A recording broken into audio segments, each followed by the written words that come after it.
பரிதாபங்கள் கோபி சுதாகர் ஆணவ படுகொலைக்கு எதிராக அழகா பேசியிருக்காங்க. நகைச்சுவையோட இந்த சாதி வெறியர்களை சுட்டி காட்டிருக்காங்க. அதெல்லாம் கரெக்ட் தாங்க. ஆனால் இதே கோபி சுதாகர் அஜித் கொலை வழக்கு எங்கே போனாங்க? அங்கே அமைதியாக இருக்கீங்கள.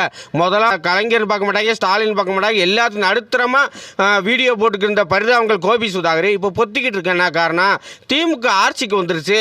ஆட்சிக்கு வந்தால் எல்லாருமே அடிமையாகத்தே இருப்பாங்க. நமக்கு பொறுத்தளவு அடிமையாக இல்லாதால்னா ரவுடி பேபி சூர்யா, ஜிபி முத்து, திருச்சி சாதனை அவங்க தான். கோபி சுதாகர் அவங்களுக்கு விதிவிலக்கு இல்லை.